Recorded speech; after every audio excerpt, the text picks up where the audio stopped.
Good evening and welcome to Maine Public's live coverage of the State of the Budget Address.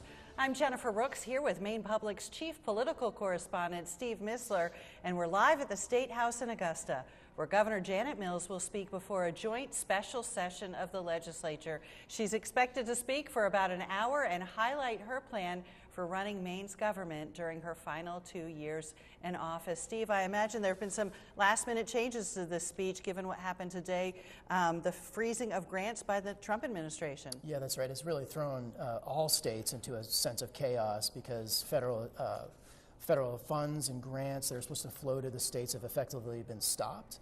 That affects all kinds of functions in state government, which rely on federal funding. That includes low-income heating assistance for people. Medicaid portals were shut down, which means that states that were trying to process Medicaid payments weren't able to do that today.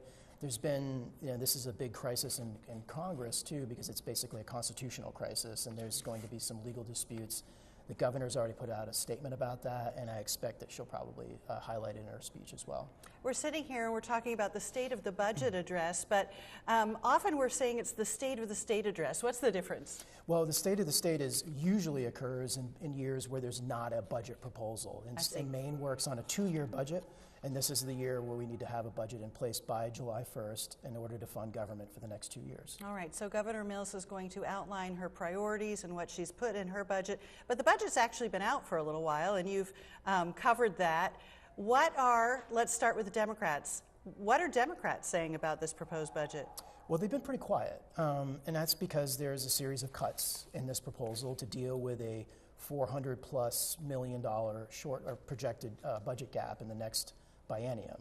And so to address that, the governor's proposed cutting an array of programs or curtailing them in some fashion at the Department of Health and Human Services. And those programs are near and dear to a lot of Democrats. They've tried to fund those in the past couple of years. And the governor's basically saying we've got to ratchet this thing back to deal with this shortfall to protect some other key investments. All right. Well, before we go to the speech, we want to let you know that we will have reaction from Republican legislative leaders immediately following the speech. Steve, though, what are Republicans saying about this budget? Well, they don't love the budget, but they're basic because it includes tax increases, specifically a big tobacco tax increase, the first cigarette tax increase in 20 years by $1. That's one, and then there's an assortment of other taxes and fees that they've highlighted, but the tobacco tax is a huge one, and that's the one that's designed to generate most of the revenue to plug this shortfall. Their perspective is this is Democrats have passed a lot of these budgets, these spending programs over the past couple of years and left us out, and it's their problem, effectively. That's the message. Well, we expect the speech to begin any moment. Something that's interesting to me, we mentioned at the beginning that this is for the last 2 years of Governor Mills' time as governor. This is going to be the first time she's had to address a budget gap, correct? That's right. So why is there a gap now? Can you explain that? Sure. There's a couple of reasons. One of them is just the rising cost of providing services, primarily health care. The other piece is that the governor has two of her key initiatives are providing 55% of local education costs to public schools. That has been something that's been in statute since 2004. She was the first governor to actually provide that funding. But there's always been a question about whether it's sustainable. She's trying to protect that 55% in this particular budget, as well as free community college for Maine students who want to attend. That's been a successful program in the administration's view. And that's a key accomplishment that the governor likes to talk about. And another one is basically the other piece is just there's a lot of municipal revenue sharing, which is basically a slice of the sales tax that municipalities get from the state. That's 5% right now. The governor wants to protect that because she sees that as helping municipalities provide services to localities and their local residents. And Republicans are generally supportive of the revenue sharing and even the education funding. It's just that they don't love a lot of the other stuff. And those of you watching on television have probably seen some of the shots we have of the legislative chambers. There's a lot of rigmarole that happens before the governor comes in, a lot of formal introducing of leadership and VIPs. Pretty soon, though, we do expect Governor Mills to enter the chamber and begin the speech. Steve, it's going to be her last State of the Budget address. She's going to be term limited out. That's right. And so next year we'll have a State of the State when in their final year in office. And there's some question about what the governor wants to do after her term ends, her second term, because you can't run for a third to be the governor. There's a possibility. There's a lot of speculation that she might run for the U.S. Senate at some point. So those are all sort of swirling. We have to look for signals in her speech if there's any indication of that inclination or not. So that's just something that political people are paying attention to. I want to ask, in the years that you've covered the State House and you've covered the State of the Budget address, the State of the State address, how closely does the final budget end up resembling what is being introduced on a night like this? Well, it's funny, with Governor Mills, because she's had Democrats in control of the legislature for both of her terms the entire time. And I would have to say that for the most part, what she's proposed has ended up becoming the budget. That hasn't been the case previously. Governor Paul LePage had a really transformative budget in 2014 after he was reelected. It had a suite of tax reform proposals in there. And he had a Republican Senate and a Democratic-controlled House, and that budget almost looked nothing like what he had ended up proposing. So it depends, and it depends on who's in control in the legislature. Governor Mills has been fortunate to have Democrats in control of the legislature, so she's been able to get most of what she wants. But that's caused some tension with Democrats at times because there are Democratic lawmakers who are more progressive than she is, want to do different things like tax increases on higher earners. That's what you're hearing from a lot of progressive groups right now to solve this particular budget problem. They want to raise taxes on high earners in the state to help close that gap as opposed to cutting some of the programs that they care about. And just to be clear, the Maine House and Senate remain with the Democratic majority, but a narrower majority than in the years past, correct? Very much so. And what will that mean, those close margins? Well, there's no margin for error for the Democrats. So if Republicans, at the end of this budget negotiation, to the extent that there is one, if they signal that they're not really interested in bargaining, the Democrats could pursue a majority budget, meaning they could pass it on partisan lines.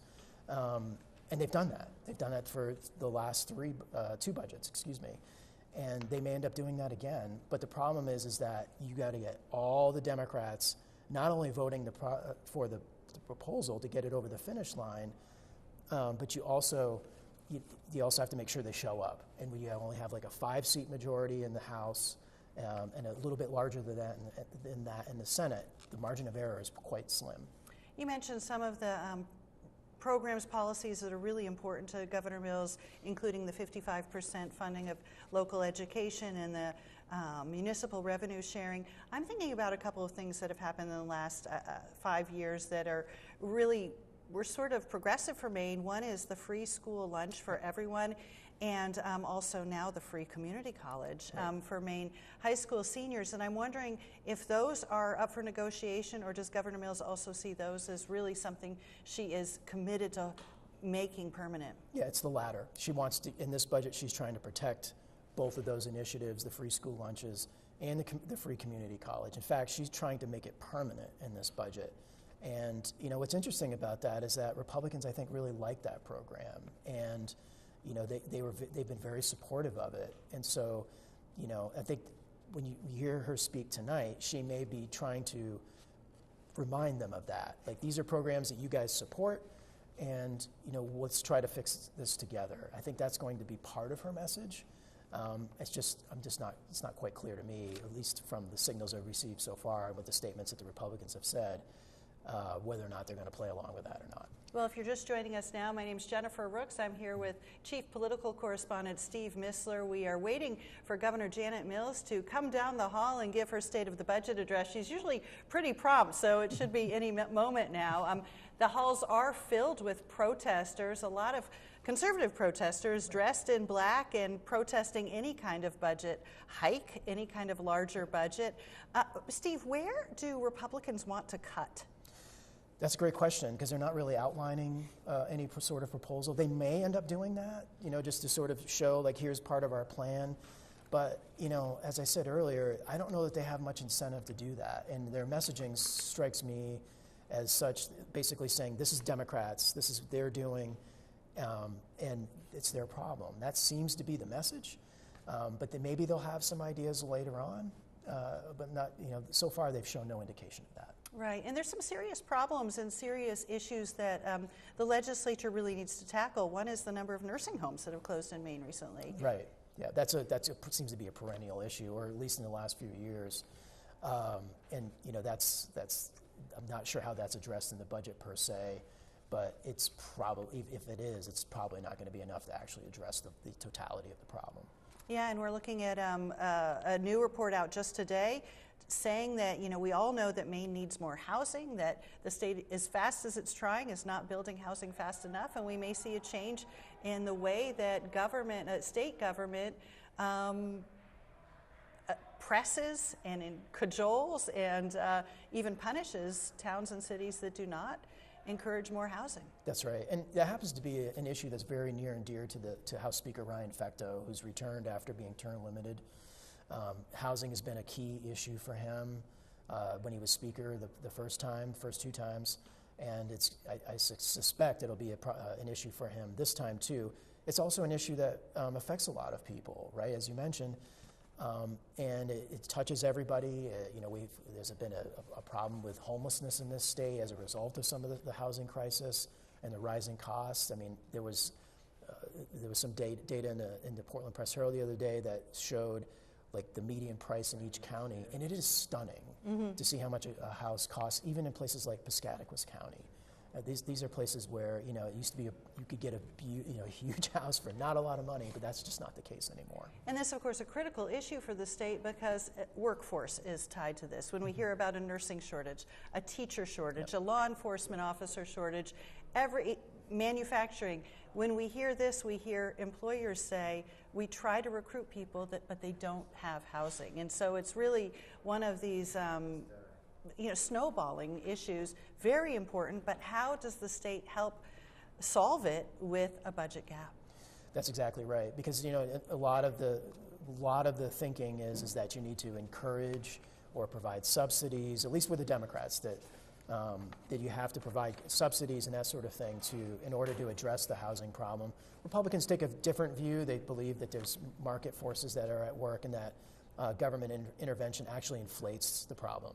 So that's sort of the dichotomy in the legislature and the difference of how to deal with it. But there's not a lot of money in this budget to help with that. And I know that that's going to be an issue, and I know that's something that, like I said, House Speaker Ryan Fecteau cares deeply about too. Yeah, we mentioned that there are protesters in the hallway. It's very busy out there. Yeah. Don't know that this is the reason that this address is being delayed, but it is possible the reason for it. Steve, when I arrived tonight, and I've covered a lot of these, I noticed a lot more law enforcement officers than I usually do. Really, a lot more. And I don't know if there really were more law enforcement officers or if they were making themselves more visible. Do you know? I don't know the answer to that, except that I did, I'm actually pretty friendly with a lot of the guards here because we see them all the time when the place is dead. But yes, they've all said that basically that, this is increased presence. And I would just say that increased security presence in the State House complex, whether it's here in the State House or across the way at the Burton Cross building, that's been a big initiative by the Capitol Police in the last couple of years. And so we're seeing a lot more police around the premises, whether they're parked in cars around the complex or just in the building themselves. And I think that's just a response to how heated things can get sometimes in politics, especially in the last few years. Yeah, we've seen dogs sniffing for explosives. We've seen devices that can sense if there's anything in the air, any kind of poison in the air. I mean, really, is so much more things that are high tech. Just a different feeling than the many decades that you and I have been coming up here. Steve, I'm wondering about the tenor of the legislative session so far. I know that it's young, but here we are with a new federal administration, new presidential administration. Has that already affected what you are hearing in the hallways? Not so well. What I would say is that I think the change in the power dynamic, even though it hasn't resulted in the Democrats losing their majorities here, the slimming of their majorities or the narrowing of those majorities has certainly, I think, made Republicans, it's emboldened them a little bit, again, given them a little more confidence. You know, just 2 years ago, they were really out in the wilderness after the midterms in 2022. They had lost more seats in both chambers. They really put a lot of effort into trying to get some traction in the legislature, get more people in legislative seats. And you know, I think they feel like they've achieved that, even though they haven't achieved any majorities in either chamber. So I think you're seeing a little more confidence from Republicans, whereas before they were, you know, they were like really, like I said, out in the wilderness. But now I think they feel like they have a little bit of purchase, and that they can, you know, maybe even have a little bit of bargaining power if they want to do that. And like I said before, with the budget, not sure that they want to. I think they want the Democrats.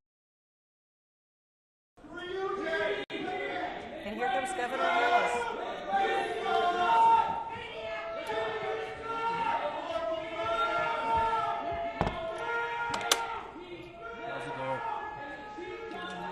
The sound of the Herald being obscured by the protesters in the hallway, but the Herald announcing to the joint session of the legislature the arrival of Governor Janet Mills. Chair is pleased to welcome the Honorable Janet T. Mills, Governor of the State of Maine, accompanied by the Honorable Valerie Stanfield, Chief Justice of the Maine Supreme Judicial Court.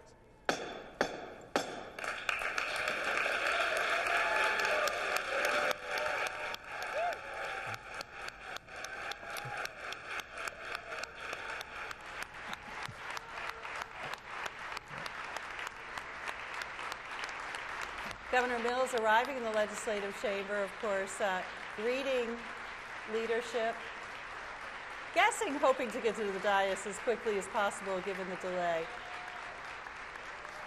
For those of you listening on radio and who follow this sort of thing, dressed in a blue suit, white shirt, smiling.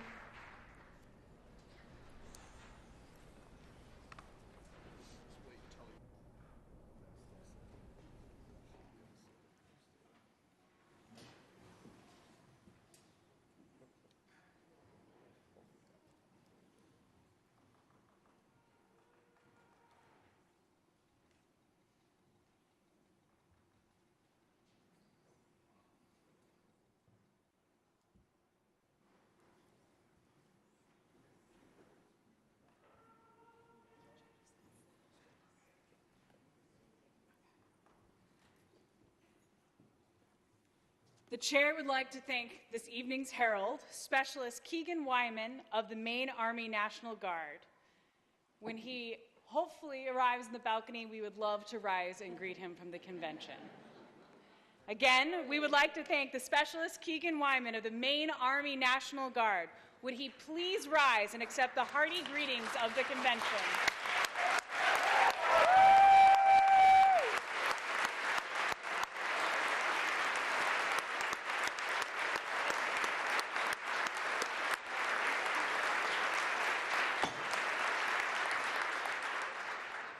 The chair would request that Governor Janet T. Mills to please step forward and address the joint convention.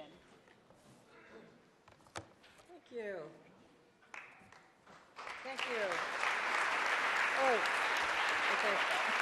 Wow, that's great.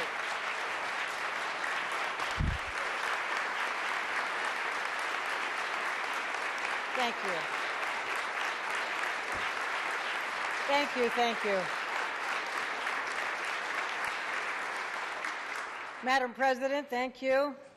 Mr. Speaker, Madam Chief Justice, Mr. Attorney General, Madam Secretary of State, up there somewhere, Mr. Treasurer, Chief Sabatis, I believe, is here, Chief Nicholas, thank you for joining us, members of the Cabinet, including our newly confirmed Commissioner Joan Cohen, members of the 132nd Legislature, and esteemed guests. Tonight we gather for the time-honored tradition of a governor's address to you, the 86 public servants who collectively have been chosen to represent the interests of 1.4 million people of the state. We just broke that threshold, you know. You remember 1 year ago today, 1 year ago this week, we were actually starting to recover from several deadly storms that had devastated communities up and down the state. We responded with the largest investment in storm relief. We built our working waterfronts, our critical infrastructure, and local businesses.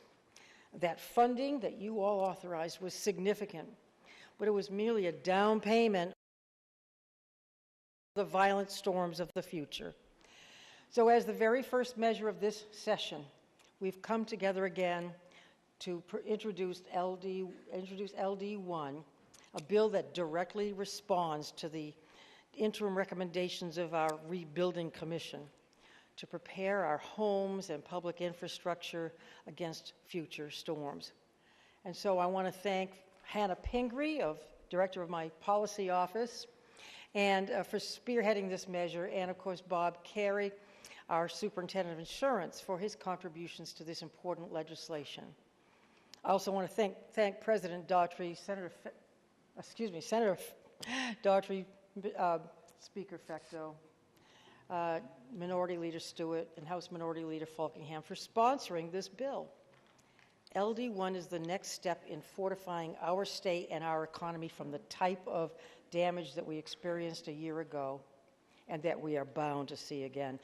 This bill has no general fund impact, so send LD1 to my desk. I will sign it. We gather tonight during a period of transition as a new administration takes shape in Washington. The new president has issued a flurry of orders, and he promises others that could affect our biennial budget and the very way we do things in our state and other states. Just yesterday, the president directed a halt to nearly all federal loans, grants, and other financial assistance. Like many of you, I have serious questions about the extent and scope of this decision, about the impact on Maine people, Maine industries, schools, small businesses, the elderly, and our most vulnerable, and about his legal authority to issue such an edict. My administration is evaluating the effects of this order, but it's already clear that it's causing needless chaos and confusion that could turn into real and serious harm. I want to reaffirm for the people of Maine, though, as with any administration in Washington, if the president does something good for our state, I will support him. If he does something that would harm our state, I will firmly oppose him. Time will tell what paths the president and the new Congress choose. No matter what, I ask this legislature to join me in putting the people of Maine first. The people we serve, they think for themselves. They take care of their neighbors, and they stand together when things get tough, regardless of their differences, and so can we. The people of Maine expect us to get things done, regardless of what happens in Washington. Drawn from 16 counties across the state of Maine, you bring diverse views and backgrounds and beliefs to this Capitol to create positive change and make our state a better place. Each of the bills you'll debate this session is designed to change things for the better. But the most consequential and complex tool we have to affect the lives of Maine people is the state budget. And that's the bill I want to talk with you about tonight. For 6 years, I've introduced balanced budgets. And with your support, these budgets have sent historic amounts of money back to Maine schools, Maine communities, and Maine people to create the conditions for strong economic growth.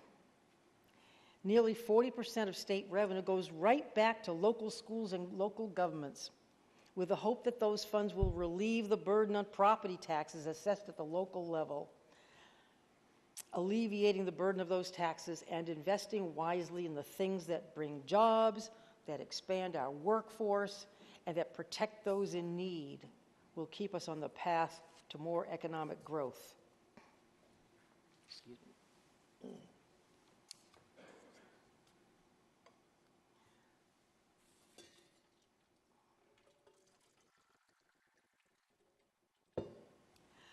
Well, I'm proud to report to you that Maine's economic growth is outpacing the national average, including the rest of New England, and it's outpacing even large states like New York and California.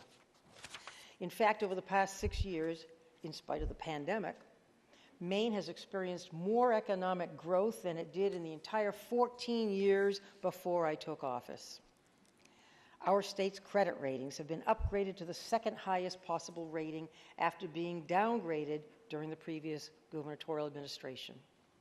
And that's a reflection of what the credit agencies themselves have called our strong fiscal governance.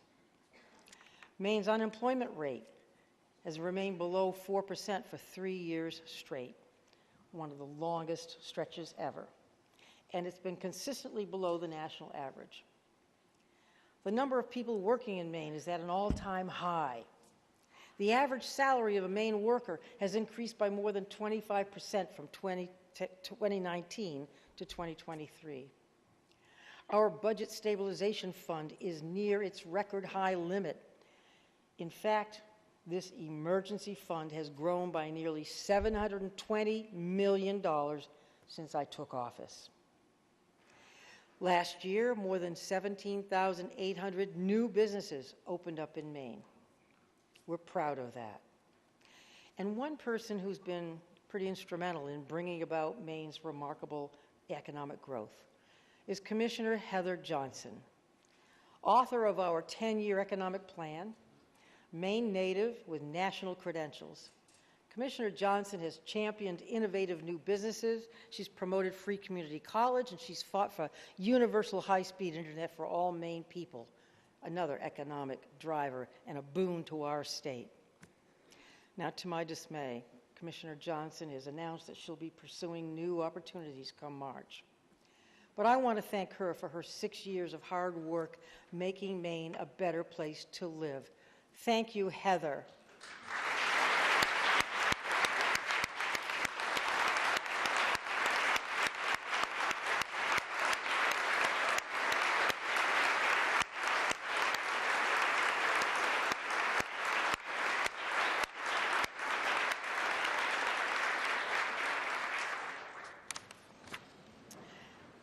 I'm proud of our economic accomplishments, but some folks might be thinking, well, so what? A strong GDP isn't making my groceries any cheaper. A big rainy day fund isn't helping me buy a house. A low unemployment rate isn't making a dent in my electric bill. Well, I hear you. The cost of living in Maine, as in much of America, is too high. The price of fuel, the cost of supplies, utilities, and labor have driven up expenses for families all across the country and have impacted the budgets of nearly every state. And so I welcome a robust discussion among Democrats, Republicans, and independents during this legislative session, because I want everyone to benefit from the availability of good jobs, a good public education, and good health care in our state. Those are the things that allow every person to be their best selves. Well, not everyone is feeling it. Our economy is strong, and that strength is reflected in recent budget surpluses. Over the past 3 years, for instance, we've ended every fiscal year in the black. In 2022, our budget surplus was $562 million. In 2023, it was $141 million. In 2024, nearly $94 million. But last year, we could see that these state revenues were leveling off as federal stimulus funds faded and as the economy returned to normal following the pandemic. That was no surprise. Most other states across the country, including many in New England, are seeing revenues level off too. At the same time, programs that people widely support, like education, revenue sharing, free community college, school meals, they're all costing more. The price of goods, the cost of fuel, equipment, technology, and labor all impact our baseline budget for K-12 education, school meals, higher ed, corrections, public safety. and other services. These baseline expenses also generate some of the increases included in this proposed budget. Maintaining the state's share of K-12 education alone costs an additional $156 million over the biennium, over and above the more than $2.8 billion in the baseline budget. That's K-12 education. On top of that, we are required by constitutional amendment passed in 1995 to pay down the debt to the Teachers' Retirement Fund. That alone costs an additional $30 million, bringing the total cost of that item alone to more than $470 million over the next 2 years. That's a debt we have to pay. Well, for some of the same reasons, operational costs for hospitals, nursing homes, doctors, and nurses are also increasing. And at the same time, people are catching up on medical procedures that were postponed during and after the pandemic. And because our economy has improved, the federal share of those medical costs, or FMAP, for the Medicaid program has gone down, meaning we have to cover the $63 million the federal government is taking away from us for this coming biennium alone. Well, higher operational costs and the leveling off of revenues have merged to produce a tougher than usual budget environment this year. We saw this coming, which is why I asked the legislature last year to reduce spending by amending certain programs and to set aside $107 million for this coming biennium. That didn't happen, and instead, measures were supported by people from both parties, which added spending onto the budget. Lawmakers then sent more spending bills to my desk, which I did not sign, so they did not become law. And some folks, again, not just Democrats, even tried to advance a spending bill that would have added another $117 million. We stopped that too. Now, I say this not to wag a finger at anybody, but simply to acknowledge that regardless of whether you're a Democrat, an independent, a Republican, the urge to say yes to well-meaning measures, especially at the end of a long legislative session, is very strong. And it's difficult to say no to last-minute appeals and heavy lobbying. My friends, this time around, we simply cannot say yes. The time for hard conversations and tough decisions is here, starting with the supplemental budget. In the supplemental budget, I'm asking you to close a current gap in MaineCare that jeopardizes our timely payments to hospitals and others. That gap is the result of 4 things.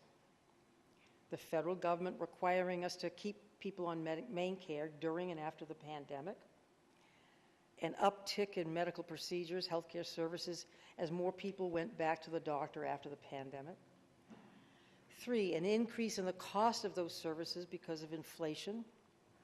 And 4, the practice of cost reimbursement, which does not allow the state to control those costs, something we're trying to move away from. Any of those things on their own might not have been troublesome, but together they're very concerning. We will need to address this shortfall promptly and within existing resources. And so I'm proposing to use the additional revenue we have taken in from this current fiscal year to cover that gap.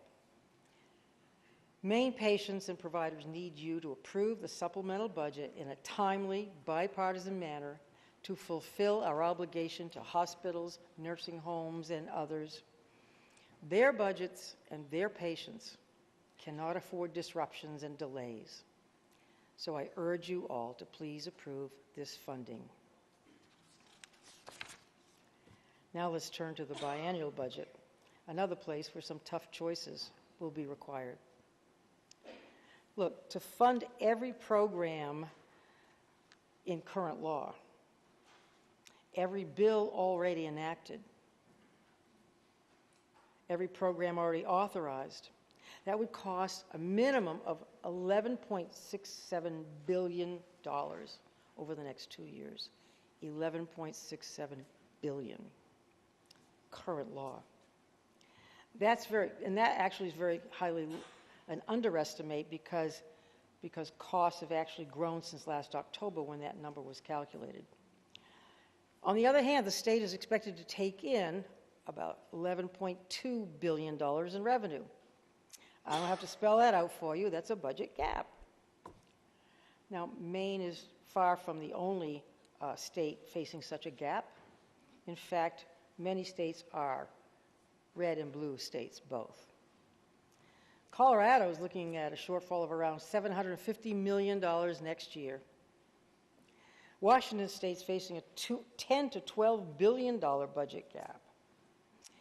Nebraska, a Republican-led state, is facing a $432 million shortfall. Iowa, another Republican-led state, is looking at a $1.1 billion budget gap, one driven not by spending, but by tax cuts. The point is that budget constraints are not unique to blue states or to red states this year. Every state is facing fiscal challenges right now, and for a variety of reasons. I'm pleased to say that Maine is in better shape than many other states, but we have work to do to enact a balanced budget as required by the Maine Constitution, one that provides stability, one that protects public safety, one that preserves a basic social safety net, and one that promotes the continued growth of our economy. That work will be hard, but we've done it before. It's easy to forget that of 20 major money bills in the last 6 years, supplemental budgets, biennial budgets, highway fund budgets, 16 of those, 16 of 20, were enacted with bipartisan support. Across these various spending bills, members of the minority and the majority parties voted together to change the lives of Maine people. We enacted Medicaid expansion, as voters told us to do. We achieved 55% state funding for education for the first time in Maine history, putting funds directly into the classrooms to benefit Maine kids. We fully restored revenue sharing to 5% after it had been severely cut by the previous administration. We're sending a lot more money to towns and cities for fire and police protection and the like so that those costs won't all be passed on to the property taxpayers. We delivered $850 checks to Maine taxpayers, one of the strongest inflation relief programs in the nation. And later, another $450 in winter energy relief payments.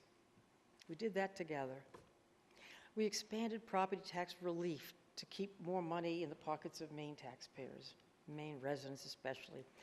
And we became the second state in the nation to fund universal free meals in the public schools, erasing a divide that only stigmatized kids whose families have less. We delivered 2 years of free community college to recent high school grads, bringing higher ed within reach of more students and creating a direct pipeline for trained workers for employers. We expanded student debt relief to all graduates, not just those who attended Maine schools, encouraging them to work here in Maine. And that tax credit is now one of the strongest student debt relief programs in the country. We enacted housing tax credits that are spurring construction across the state, and we developed a nation-leading Housing First program to end chronic homelessness. And we invested hundreds of millions of dollars in rate reform to improve Maine care reimbursements for many healthcare providers and to base those increases on objective criteria, not just on who lobbies more effectively. So I'm grateful to you in this room, both Democrats and Republicans and independents, who contributed to these and other achievements. My budget proposes to maintain these core commitments to Maine people, providing affordable health care, fully funding education, protecting the public safety, sending money back to our towns and cities in order to reduce property taxes, and keeping the doors of opportunity open for all people. This isn't reckless spending, as I've heard some say. Rather, if we did not do these things, hospitals would see more uncompensated care, property taxes would go up, and tuition to higher eds would certainly rise. Stealing from Peter to pay Paul never works. I should know, they're both my brothers.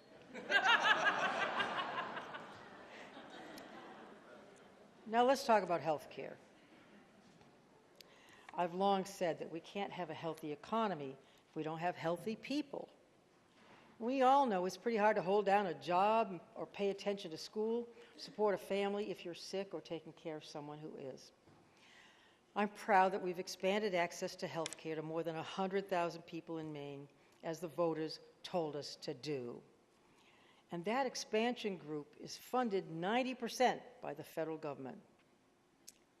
In recent years, you also expanded health care for children to children with incomes, families with incomes of up to 300% at federal poverty level, recognizing that, as we all do, keeping children healthy promotes better outcomes later in life. Last year, there were about 133,000 kids were on in MaineCare. That's up from about 100,000 in 2019. Those are the children alone. At the same time, nearly 70,000 people have come off the MaineCare rolls as a result of the unwinding required by the federal government. And just recently, nearly 65,000 people have enrolled in private health insurance through Maine's state-based marketplace, CoverMe.gov, under the Affordable Care Act, a larger enrollment than ever before. Protecting the health care of Maine people, particularly our most vulnerable and those who cannot afford health insurance, it's important. And that's why in this budget, I'm proposing $122 million a year to stabilize the MaineCare program over the biennium. Nearly 400,000 people, including children, the elderly, people with serious disabilities, pregnant women, veterans, are enrolled in MaineCare.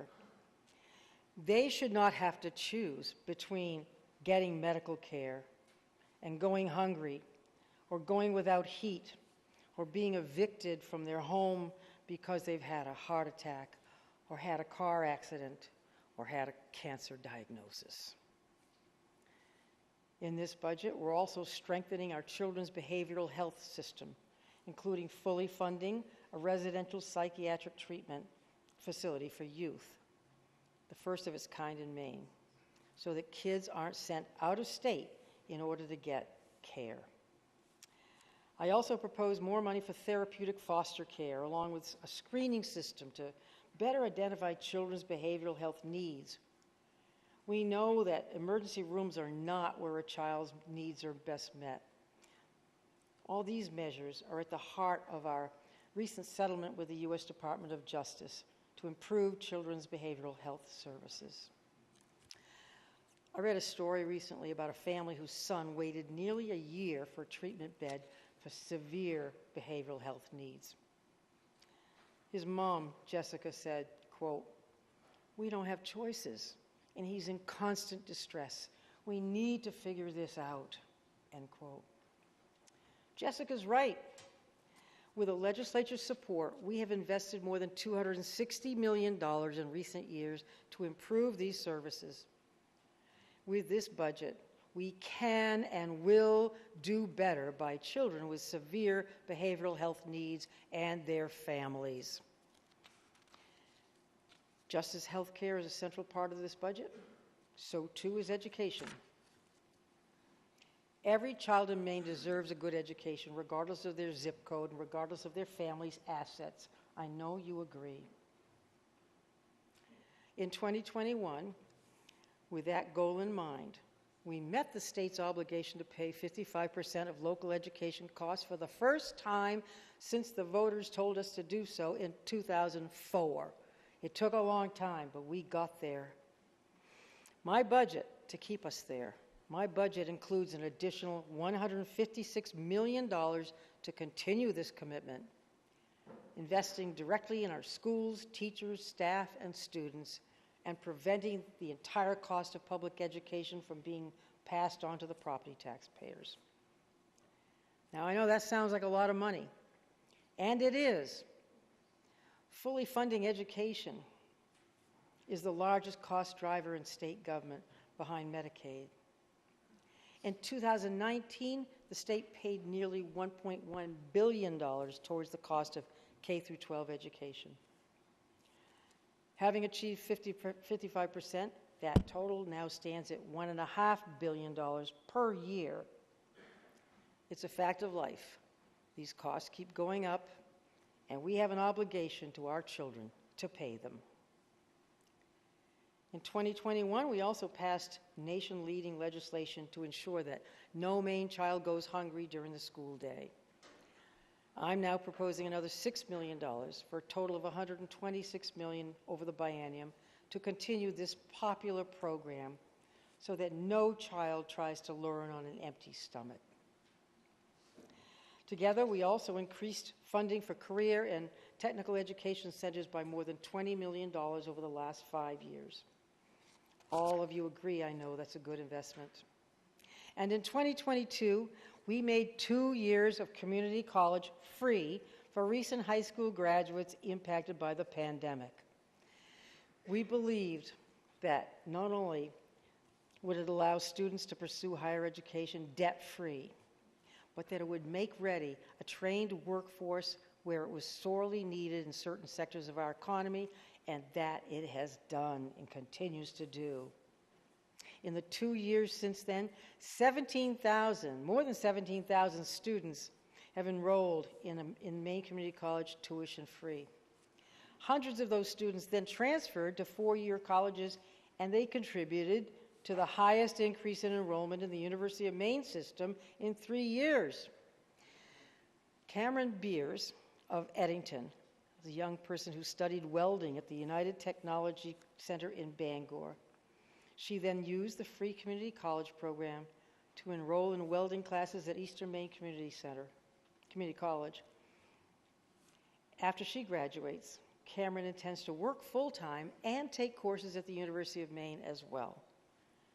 Cameron is a shining example of the success of this program.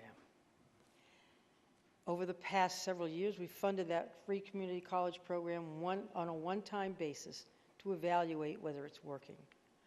I think the answer clearly is yes, and the time has come to make free community college permanent for recent high school graduates.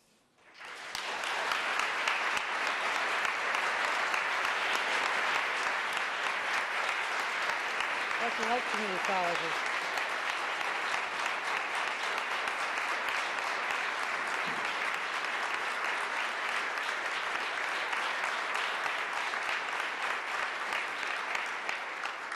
I hope you'll support this investment in my budget. Importantly, the budget also includes $41 million for a 4% increase for all of our public higher eds in Maine, the University of Maine system, Maine Community Colleges, and the Maine Maritime Academy to cover basic operational costs.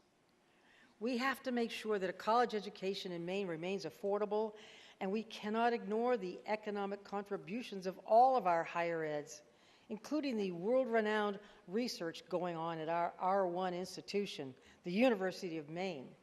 Thank you, President Farini-Mundi and Chancellor Malloy, for your leadership as well. Thank you.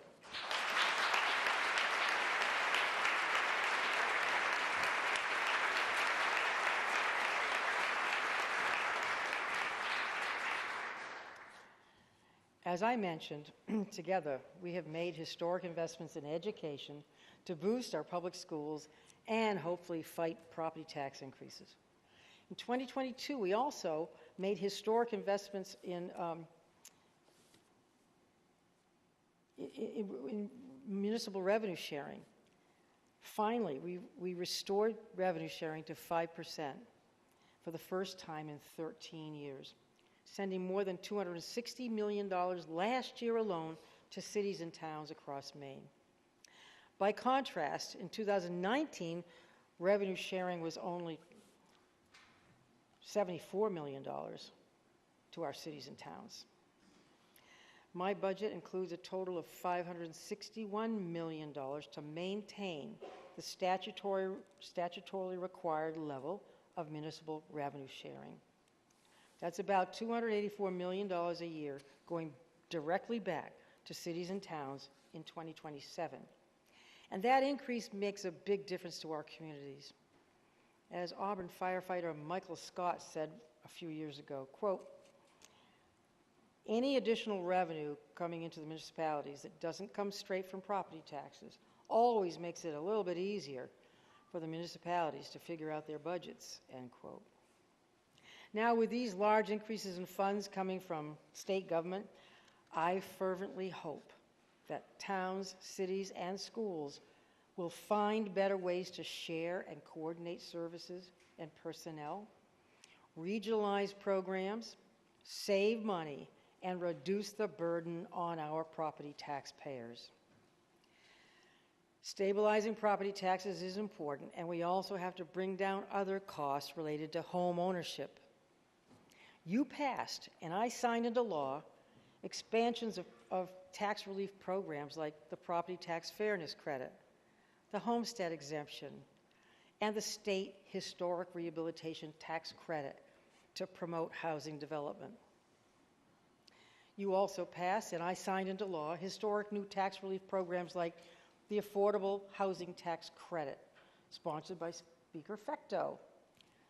You even let Speaker Fecteau move into his own accessory dwelling unit, ADU, right off the House chamber. He's back. My budget maintains these significant programs, and it maintains funding for our Housing First program as well to end chronic homelessness. We expect funding applications for at least 4 Housing First properties to be awarded this spring as scheduled. I'm also proud to say that my budget dedicates $3 million in one-time funding for the very successful Mobile Home Park Preservation Fund that we created last year. That fund has already preserved housing and prevented eviction for hundreds of people across Maine.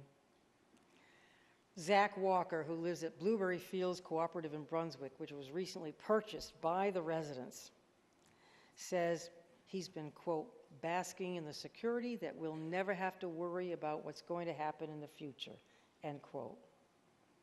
These folks can now stay in their homes, continue to pay rent, keep their jobs in the community. It's money well spent.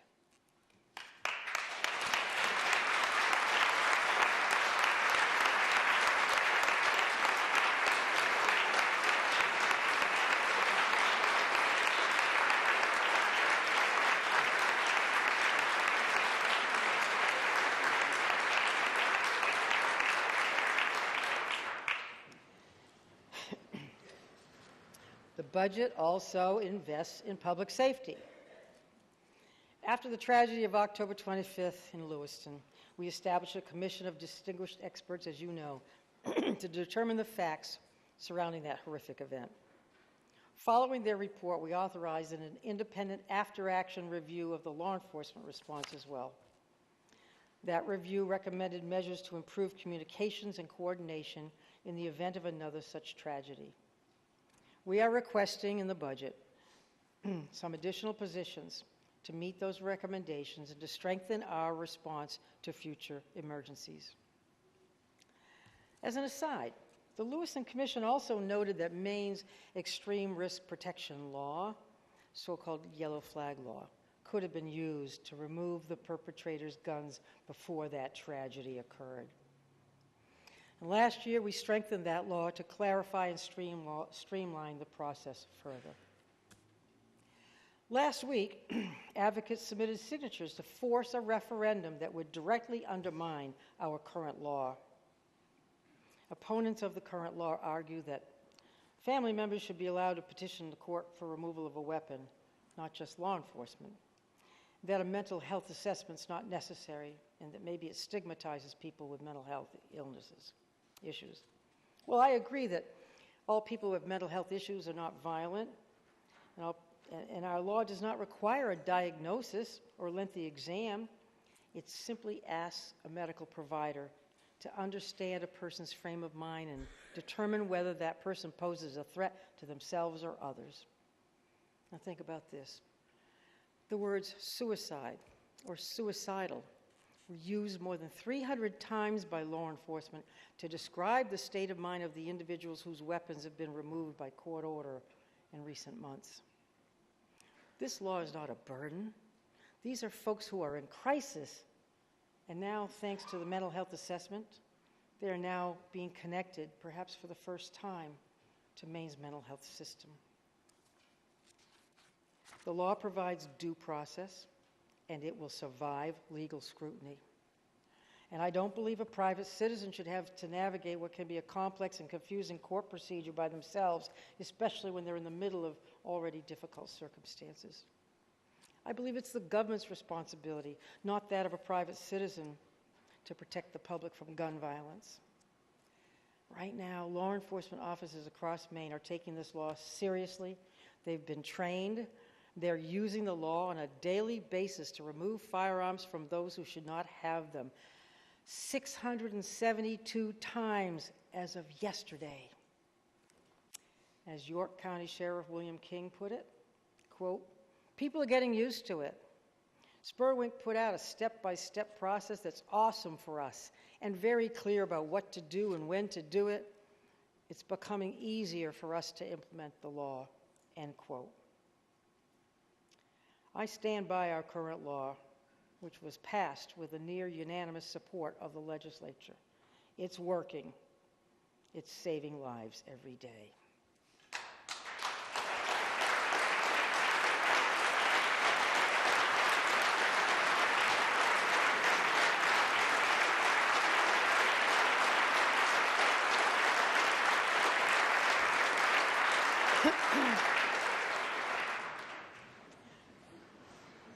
Another problem that continues to threaten our health and public safety is substance. With your support, my administration, with the leadership of Gordon Smith, has partnered with people across the state of Maine to increase prevention, treatment, and recovery. The overdose prevention, reversal drug naloxone. We have strengthened prevention in our communities and our schools. We've increased the number of treatment beds all across Maine. And at the same time, law enforcement is doing its job.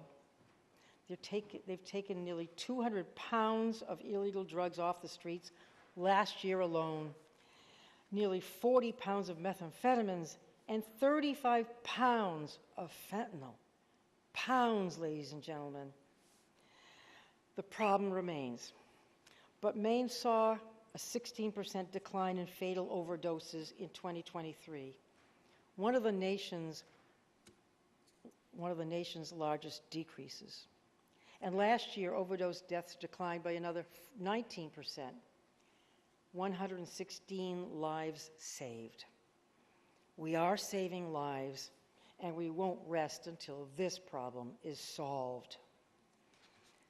The legislature last year approved my request for $4 million to expand medication-assisted treatment in our county jails. And those funds are giving residents a chance at new life as they re-enter their community. One young woman named Amanda, who got MAT while she was at the Somerset County Jail, said, quote, "I felt like I was living, not just an addict. It made me feel like a regular person," end quote. So let's keep that program going with a continued funding for MAT in my budget. The budget also includes $1.5 million to continue our mobile crisis response teams, specially trained behavioral health responders dispatched 24 hours a day, 7 days a week to de-escalate mental health and substance use crises, to assess needs, and to provide an appropriate level of care in the least restrictive setting. Last year, we also authorized more crisis receiving centers, modeled on the successful center in Portland, to offer prompt and appropriate care for any person experiencing a mental health crisis, instead of that person suffering alone or languishing in an emergency department or in a jail, which happens all too often. We aren't able to fund all of the centers that were authorized or requested, but my budget does fund 2 new crisis receiving centers in Lewiston and in Penobscot County. So when taken with the one in Portland, these will provide improved geographical balance and better access to crucial services for more people. Now, it's worth noting here there are some things you're going to be asked about for which we're not proposing major increases. The budget of the Maine Commission on Public Defense Services, for instance, has quadrupled already from $11 million to $44 million in recent years. And next fiscal year, it will be more than $50 million. And yet, though we have poured more and more tax dollars into this agency, more and more people than ever are going without legal counsel when facing criminal charges or child protection proceedings.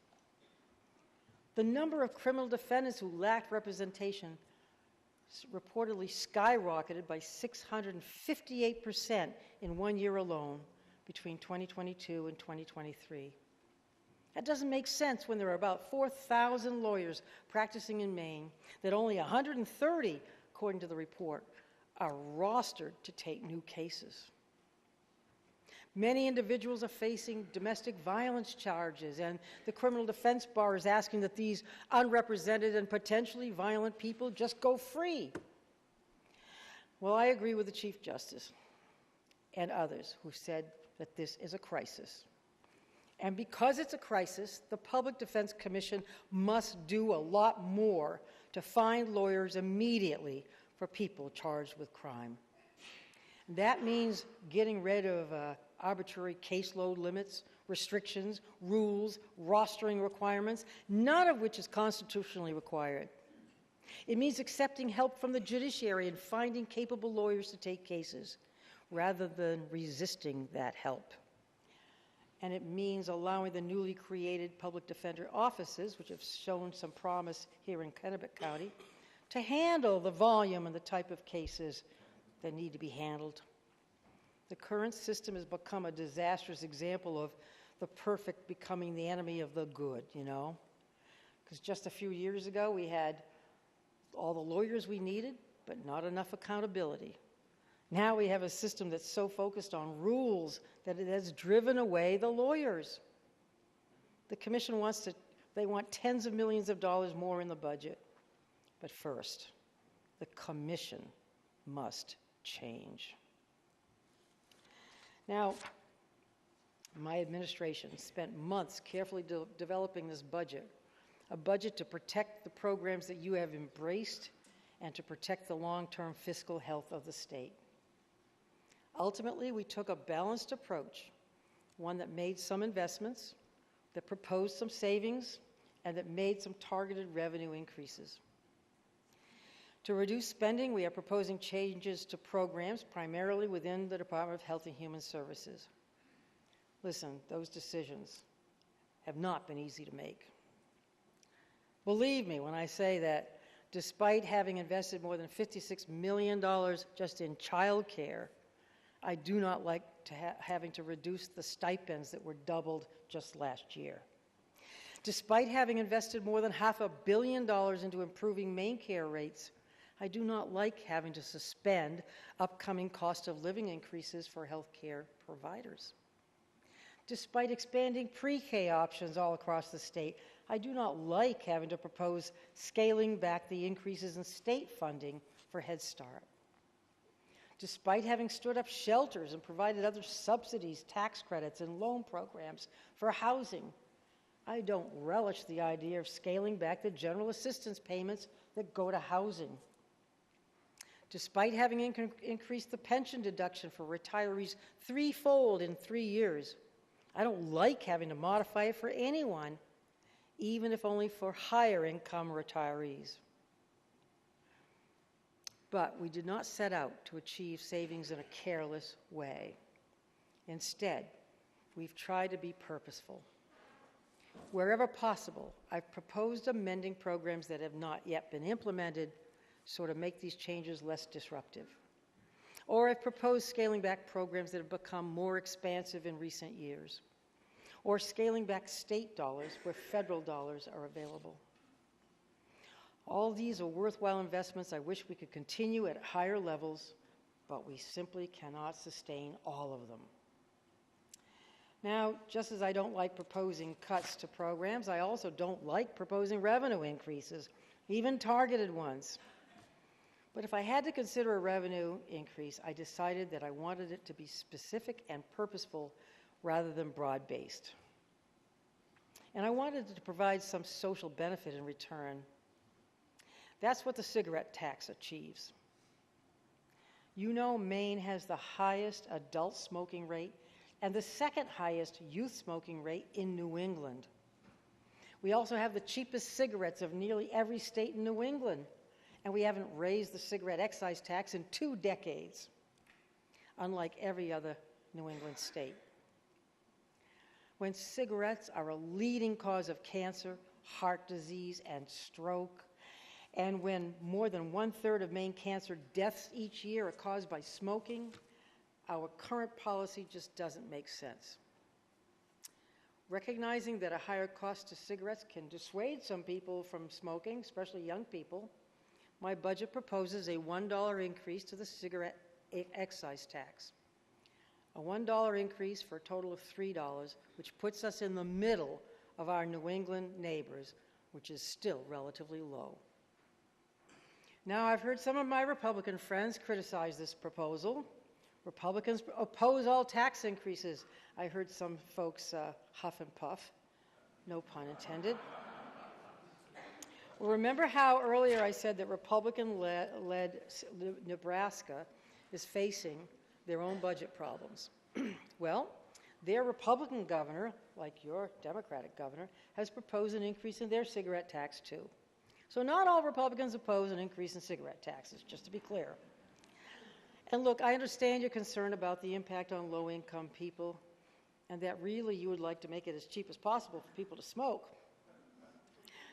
If that's the case, I would simply ask in return that you also not try to cut the very health care services that those same folks are going to need due to smoking. Because that's what you do when you look at cutting Medicaid.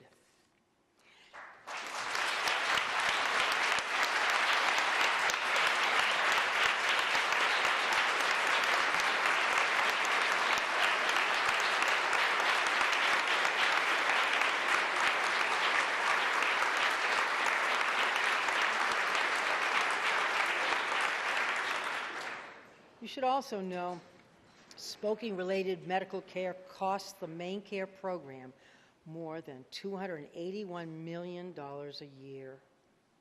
And that smoking also reduces productivity in the workforce, absenteeism, and an inability to work, which causes an estimated $1.5 billion loss to our state's economy every year.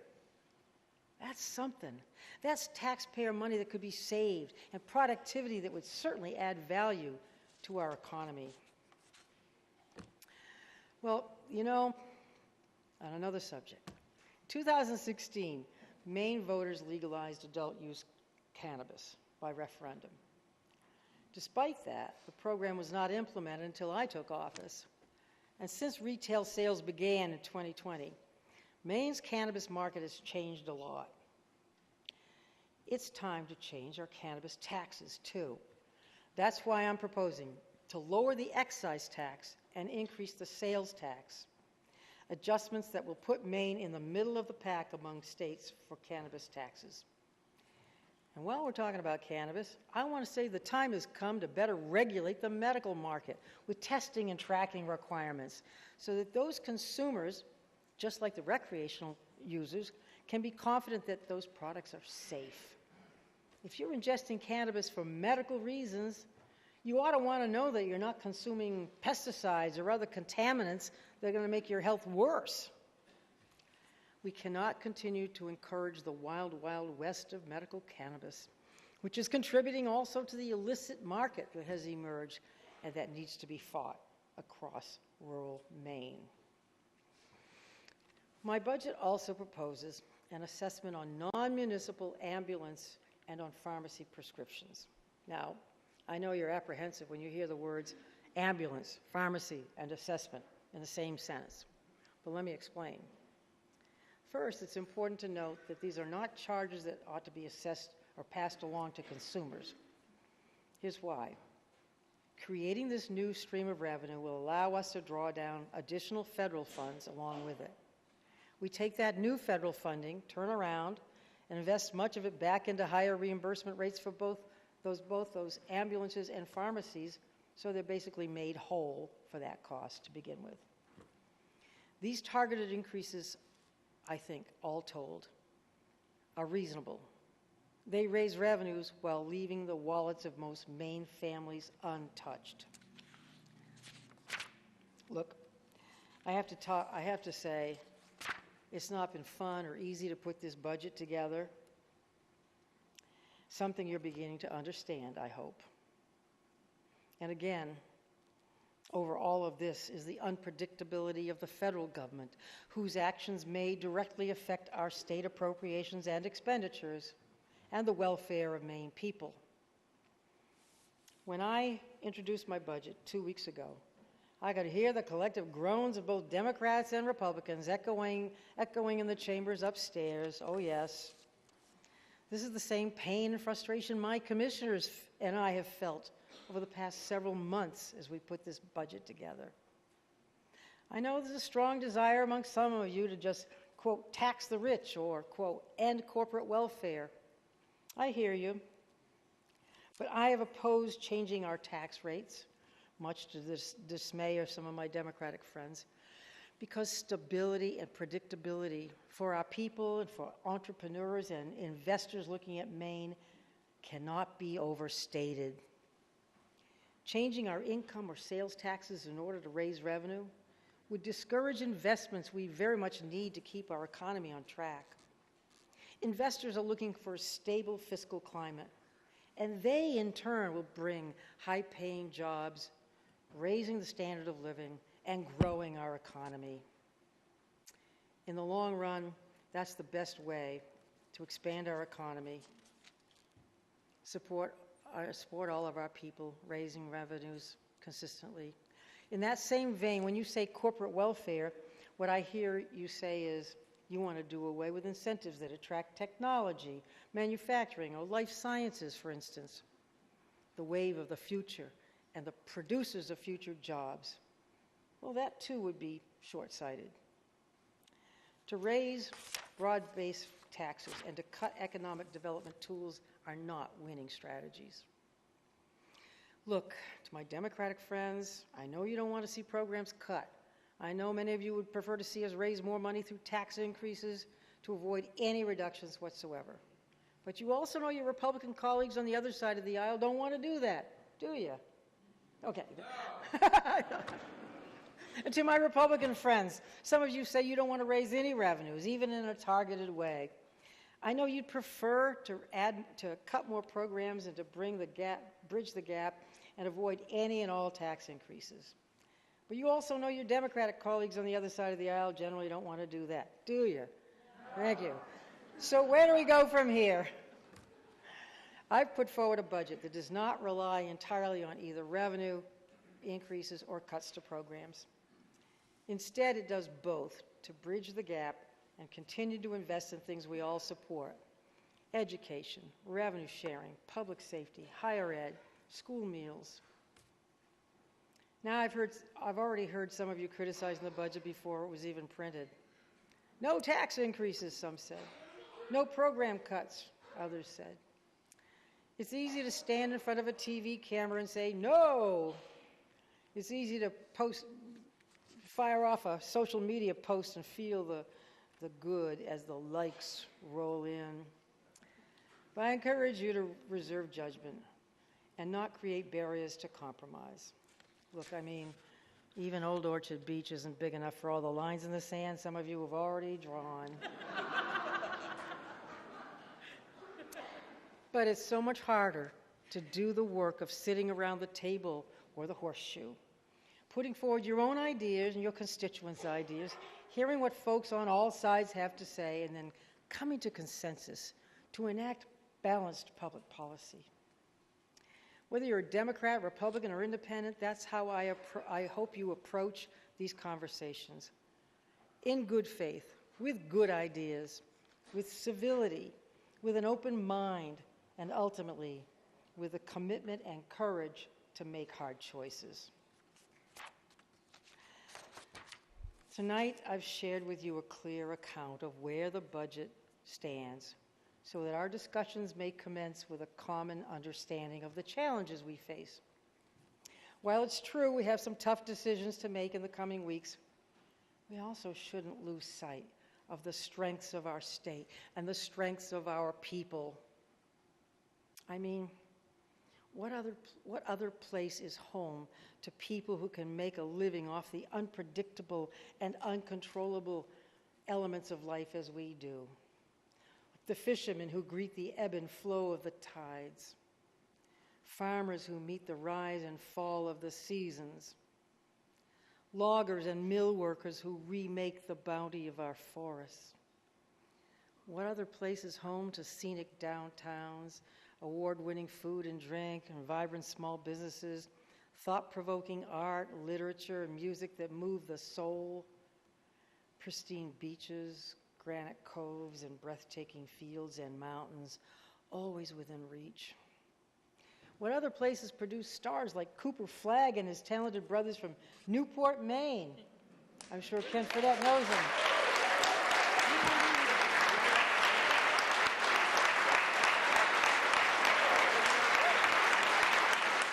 Who doesn't love Cooper?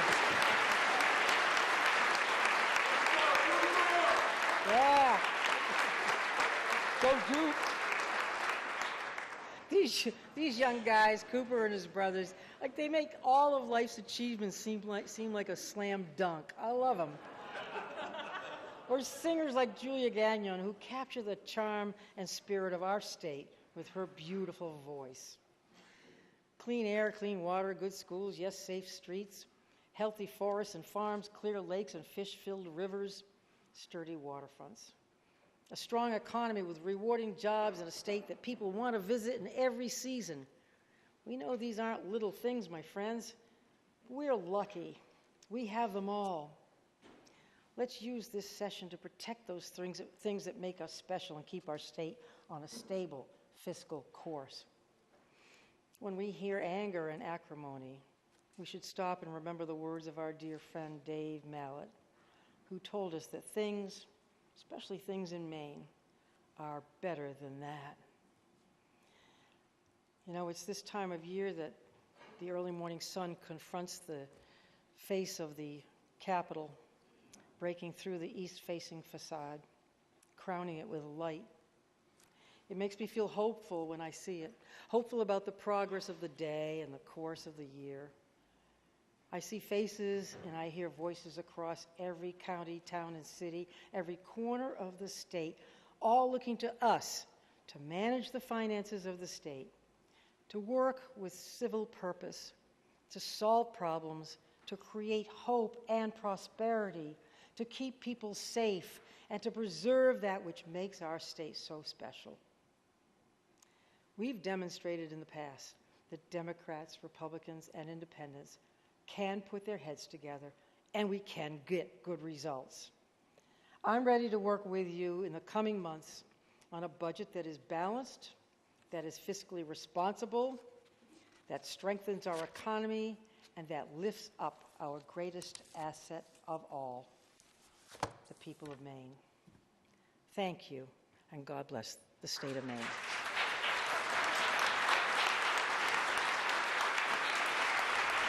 Governor Janet Mills has wrapped up her State of the Budget speech before a special joint session of the legislature. I'm Jennifer Rooks, live at the State House with Maine Public's chief political correspondent, Steve Missler. And we will get Steve's thoughts in just a few moments, but first, we were going to turn to reaction from two Republican leaders whose comments were pre-recorded. First, we'll hear from House Minority Leader Billy Bob Falkingham of Winter Harbor, and then Senate Minority Leader Trey Stewart of Presque Isle.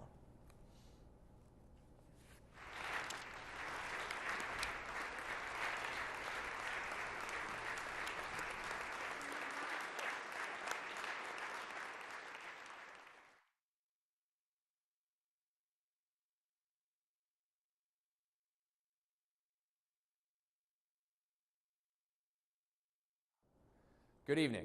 I'm Senator Trey Stewart from Aroostook County, and I have the honor of serving as the Republican leader in the Maine Senate. Let me be crystal clear. This budget is the worst in decades. The governor has lied to us all in her promises to not raise taxes on Maine people.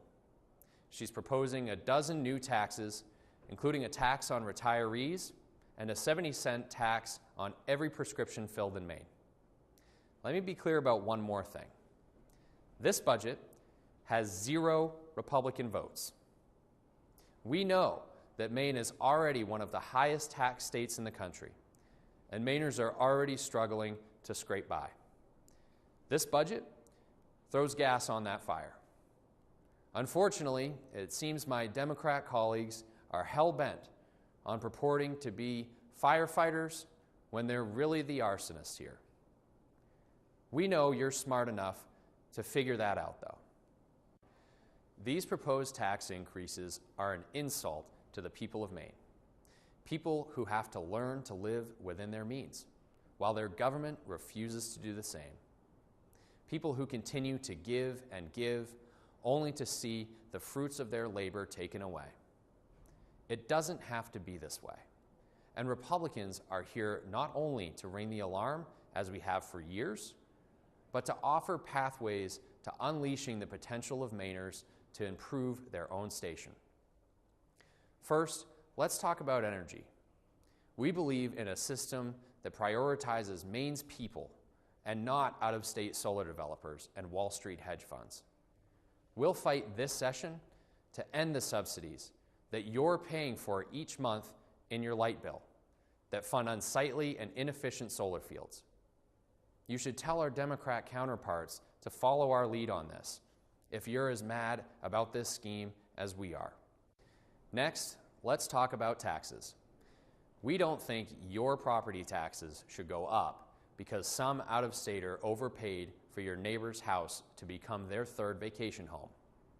Maine property taxes should be about providing local services that are necessary for our communities to function. We'll be introducing a new model this year to fund these services differently and limit the tax burden on our most vulnerable seniors. We will work with anyone, regardless of party, to provide stability and predictability in our property taxes. Along those lines, the biggest item in local budgets is typically the public school system. While Democrats have thrown more money at public schools, scores have plummeted to some of the worst in the nation. We should be empowering teachers to teach and kids to learn.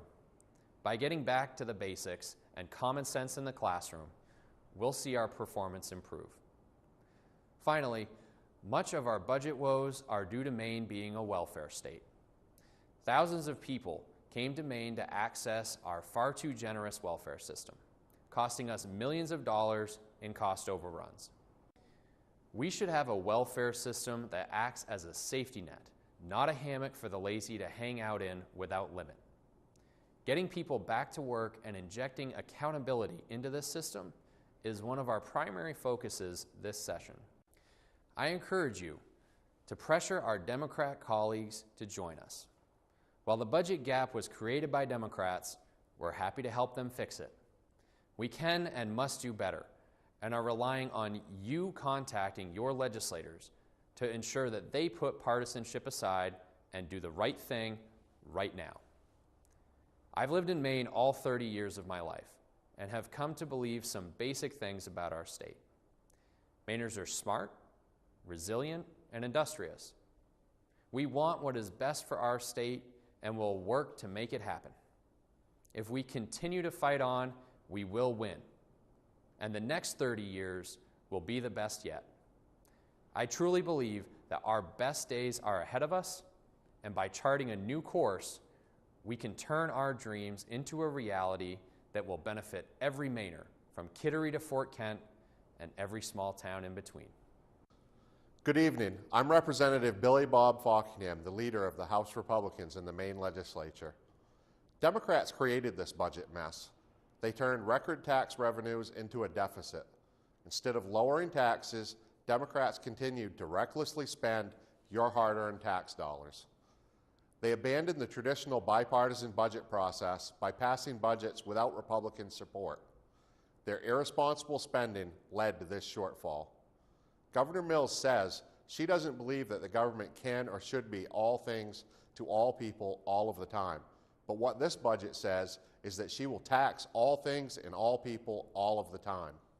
Instead of addressing what caused the deficit by reducing spending, the governor is proposing to spend $1.1 billion more by taxing Maine's poorest citizens, low-income workers, senior citizens, and people living on fixed income. This is on top of the $448 million payroll tax that just took effect January 1st. How much pain can they inflict on you, the Maine people, before you say, enough is enough? Maine has the third highest tax burden in the country. Our property taxes are the highest in the nation. Rather than tax everything and everyone, Democrats should. They have less money. Spend less. The governor boasts about a 55% education funding and continued revenue sharing in her budget, but these are things we can easily agree. Seems like it was written by a millionaire out of touch with reality. Taxes on paint cans, digital streaming, prescription drugs, cannabis, tobacco products, retiree pensions, and even an ambulance tax are taxes on the poor and middle class. This tax and spend mentality is threatening our children's future. Republicans are united in opposing new taxes on Maine's poor, our middle class, our workers, our families, our businesses, and our seniors. Good night and God bless. That was House Minority Leader Billy Bob Falkingham of Winter Harbor, and before that, Senate Minority Leader Trey Stewart of Presque Isle, with their response to Governor Janet Mills' State of the Budget address. Steve, what's your takeaway from both the speech and the Republican response? Well, I thought the speech was interesting because it was basically a State of the State speech. The governor touched on a lot of topics that she's wanted to get in front of people and that were not necessarily budget related. But then a lot of the speech was also just sort of defending this budget proposal. And she's defending it not just from Republicans, which you just heard from, but also Democrats. And, you know, she had basically at the end, her closing message was both sides need to give up on this wish list that's ideological and come together and, you know, basically support my budget proposal. I'll be surprised if that happens. We'll see. We'll see how it goes. But. Well, Chief Political Correspondent Steve Missler. Steve, I look forward to having you on Maine Calling again in just a few hours with Spectrum News' Susan Cover to talk about this speech. That concludes our live coverage of Governor Janet Mills' State of the Budget address from the State House in Augusta. You can watch this program again on demand at mainepublic.org. For all of us here at Maine Public, I'm Jennifer Rooks. Thank you for joining us.